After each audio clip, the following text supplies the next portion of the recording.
چلے جی، خدا مہربان ہے تو اس میں بندہ کیا کر سکتا ہے؟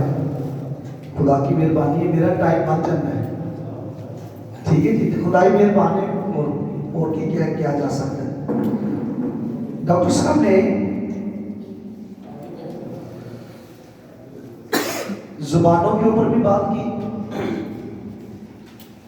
راست بازی کے اوپر بھی بات کی، مفوق الفطر نشان کے اوپر بھی بات کی، پتہ نہیں انہوں نے کتنے سارے ٹاپک جو تھے وہ مکس کیے گئے، اور اینڈ پر یہ جب غبارے سے ہوا نکال رہے تھے تو اس وقت یہ جو حوالہ جب پیش کر رہے تھے وہ حوالے ہمارے اس ٹاپک سے ریلیٹڈ نہیں ہے۔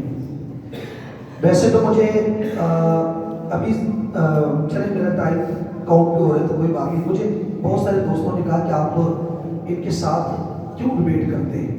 خیر میں وہ لفظ نہیں ریپیٹ کروں گا، وہ مناسب نہیں ہے، مجھے روکا، لیکن میں پھر بھی ان کی بات کے خلاف جا کر ڈاکٹر صاحب کا اور شوق پورا کرنا چاہوں گا۔ اگر مسیح کی الوہیت پر بھی انہوں نے بات کرنی ہے اور الوہیت اور بشریت کے جو معاملات ہیں اور جو چہتے ہیں ان کو اپنے طریقے سے سمجھ آتی ہے، مسیح یسوع میں دو فطرتیں، اس کے اوپر میں بات کرنی ہے تو میں ان کو پبلکلی چیلنج کر رہا ہوں اگلے سال، کیونکہ ہم سال میں ایک بار آتے ہیں اور یہ قبول کرنا چاہیے تو ان کے اوپر انحصار کرتا ہے، کیونکہ ان کو ڈفرینٹ ٹاپکس میں جانے کا بڑا شوق ہے، اور جو بائبل مقدس کی صداقت کا جو ٹاپک ہے سیدھے قطب مقدسہ کے اوپر یا آیات کی صداقت کے اوپر، وہ ایک ڈفرینٹ سبجیکٹ ہے، تو اس کے اوپر بھی اگر ان کو شوق ہو، ابھی میرا چیلنج ان کو مسیح کی الوہیت اور بشریت کے معاملات کے لیے ہے، پھر نیکسٹ ہم اس کو بھی دیکھ سکتے ہیں۔ ڈاکٹر صاحب کو جب انہوں نے اپنا 50 منٹ کا عقیدہ بیان کیا، اور ابھی بھی جب یہ ریپیٹر بول پہ بات کر رہے تھے تو ان کو کچھ احساس نہیں ہوتا کہ میں پہلے کیا کہہ چکا ہوں، پہلے میں نے کیا بات کی ہے اور میں اب کیا بات کر رہا ہوں۔ تو میں ان کی جو 50 منٹ والی فرسٹ ان کی اسپیچ تھی کیس پریزنٹیشن، انہوں نے الزام یہ لگایا کہ ہم تثلیثی جو ہیں 3 خداؤں کو مانتے ہیں، اور اس پر ایک بار بات نہیں ہوئی، پچھلی ڈبیٹ میں بھی اس کے اوپر بات ہوئی تھی، اور جب جو اس عقیدے کو ماننے والا جو چیز بیان نہیں کرتا، مخالف کے پاس وہ رائٹ ہی نہیں ہے کہ وہ اس چیز کا الزام لگائے۔ یہ عام اصول کی بات ہے، اس میں کوئی پیچیدگی نہیں، جو آپ نے بیان کیا ہے اس کے اوپر بات ہونی چاہیے۔ ہم نے یہ کہا ہے خدا واحد ہے، اور آج اس کے اوپر بات نہیں ہو رہی، لیکن چونکہ انہوں نے اس پہ دوبارہ بات کی ہے کہ ایک خدا بپتسمہ لے کر اوپر آ رہا ہے، ایک کے اوپر سے آواز آ رہی ہے، اور ایک کبوتر کی صورت میں نظر آ رہا ہے، تو ہم تثلیث والے 3 خداؤں کو کبھی نہیں مانتے۔ خدا ایک ہے جس میں کثرت پائی جاتی ہے، اور وہ باپ اور بیٹے اور اس کی کثرت ہے، اور 3 اقانیم کی کثرت ہے۔ پھر وہ ایک کیسے ہے؟ کیونکہ تینوں اقانیم کا جوہر، اصل، ذات، ایسنس، بینگ ایک ہے۔ ڈاکٹر صاحب نے کہا کہ بیٹا اور روح القدس اس کا مظہر ہے۔ عجیب سی بات ہے، جھاڑی بھی خدا کا مظہر تھی، آگ اور بادل بھی خدا کا مظہر تھا، ان کے لیے بالکل ڈیفرنٹ بائبل مقدس میں لفظ آئے ہیں، اور بیٹے کے تعلق سے لکھا ہے، بیٹے کا دعویٰ یہ ہے باپ مجھ میں ہے۔ اگر صرف یہاں تک بات ہوتی تو کوئی کہتا الوہیت بشریت میں مجسم ہو گئی ہے ان کے عقیدے کے مطابق، لیکن اس بات کا کیا کریں گے؟ میں باپ میں ہوں، باپ مجھ میں ہے اور میں باپ میں ہوں۔ جھاڑی کے معاملے میں ایسا نہیں، بادل کے معاملے میں ایسا نہیں، آگ کے معاملے میں ایسا نہیں۔ ایسا کیا خاص ہے؟ بیٹا کہہ رہا ہے میں باپ میں ہوں، اور باپ مجھ میں اور میں باپ میں۔ پھر یہ بیٹے کا دعویٰ ہے میں اور باپ ایک ہیں، ہے نہیں لکھا، ایک ہے، I and Father are one۔ اس کا مطلب کیا ہے؟ آر لفظ ہے جس جو باپ اور بیٹے کو 2 پیش کرتا ہے، اس کا مطلب یہ ہے کہ جو آپ کی تھیولوجی ہے وہ سراسر غلط ہے کہ بیٹا خدا کا مظہر کا مطلب ہوتا ہے وہ خدا کو صرف ظاہر کرنے والا ہے. ہاں بیٹا خدا کو مظہر نہیں لیکن خدا کو ظاہر کرنے والا ضرور ہے. وہ کس طرح سے؟ جب بیٹا مکمل طور پر خدا جیسا ہے, خدا کی روحیت مکمل طور پر اس میں ہے, تو اس نے کہا جس نے مجھے دیکھا اس نے باپ میرے جیسا ہی ہے. باپ کا مکمل جوہر ہونے رکھنے کے سبب سے اس نے یہ بات کی. تو ڈاکٹر صاحب کو مظہر ظہور کا مطلب نہیں پتا.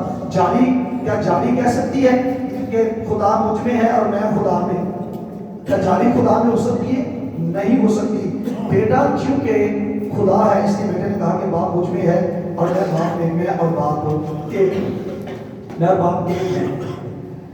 چار اشخاص کو پرانے عہد نامے میں بیٹا کہا گیا اور یہی لقب یسوع کو دیا گیا.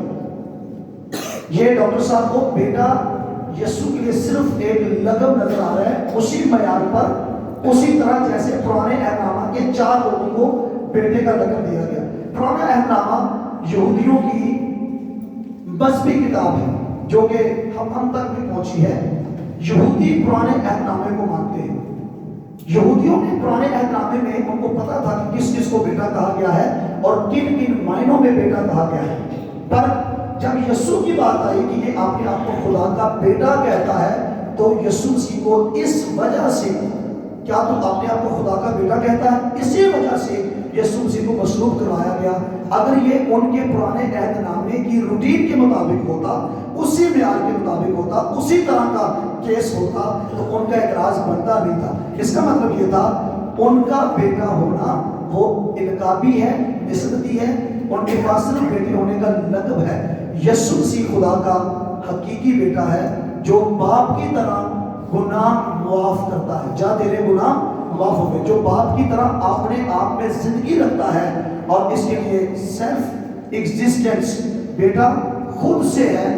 اور جس وقت سے کہ وہ تھا میں وہی تھا, اب خدا نے اور اس کی روح نے مجھے بھیجا ہے. یہ یسوع ہی ہے جس نے کہا تھا پیشتر جس سے کہ ابراہم پیدا ہوا میں ہوں. کون سا ایسا انسان ہے جو صرف انسان ہو اور اپنی پیدائش سے پہلے موجود بھی ہو؟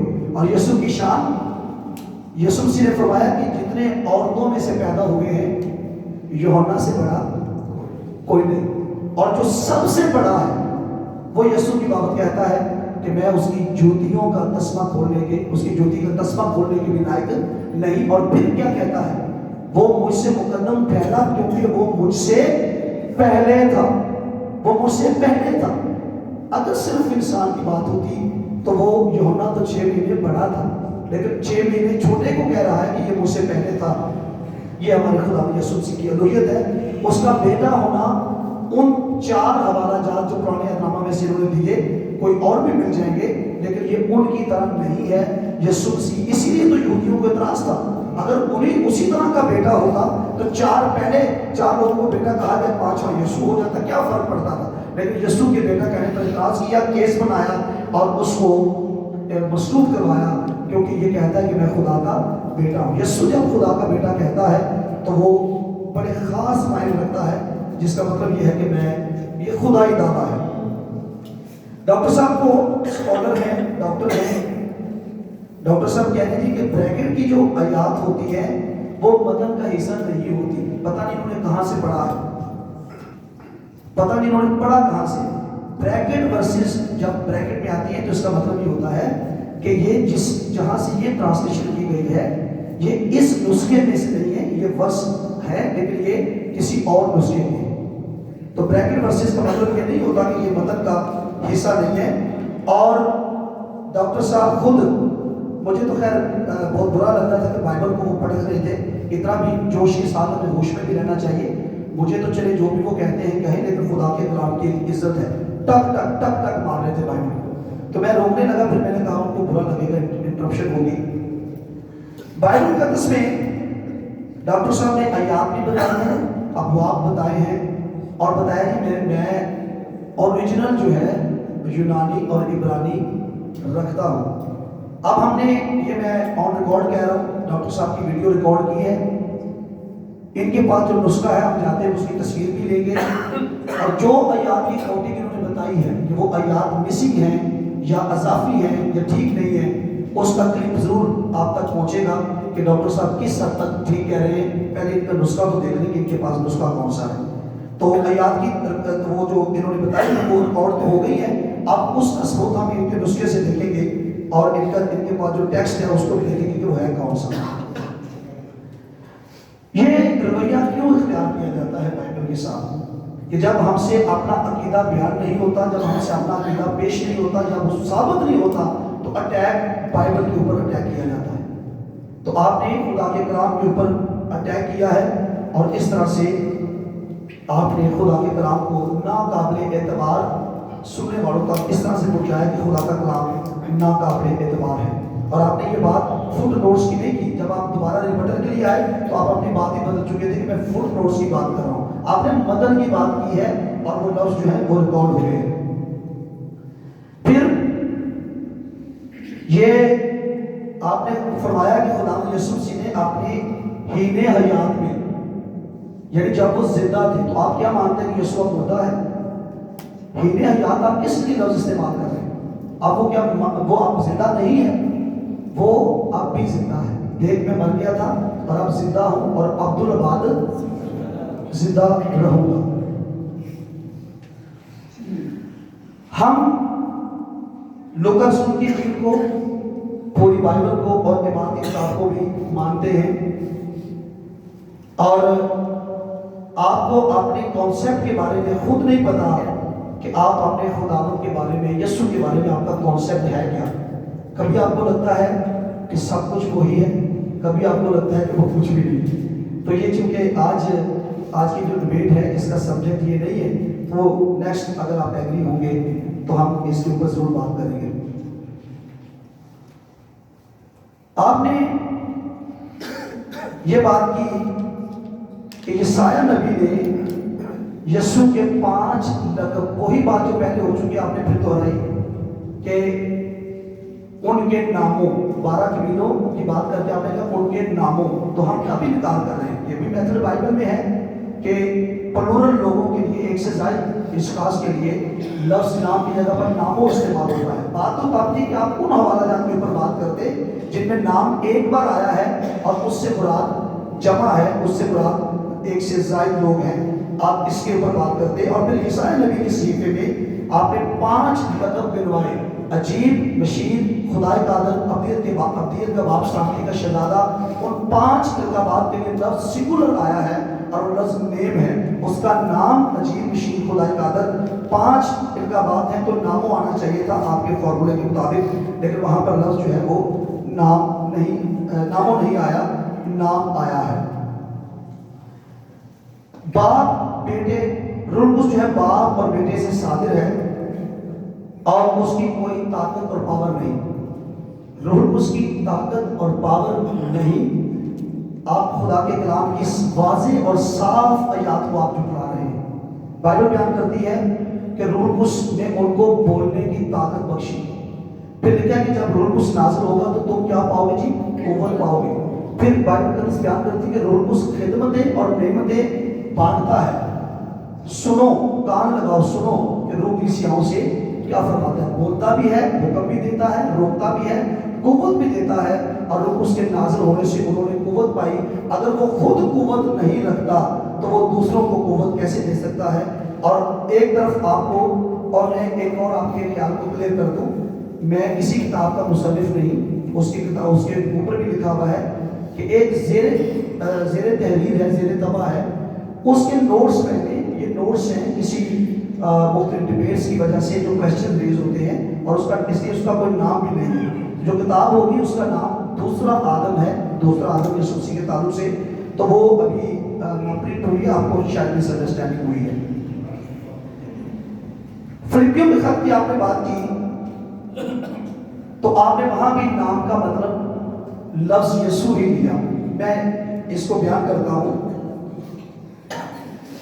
اس نے اگرچہ خدا کی صورت پر تھا، خدا کے برابر ہونے کو قبضہ میں رکھنے کی چیز نہ سمجھا۔ آگے رسول بیان کرتا ہے کہ کوئی لفظ غلط نہ ہو جائے، میں کھول کر پڑھ دیتا ہوں اس کو۔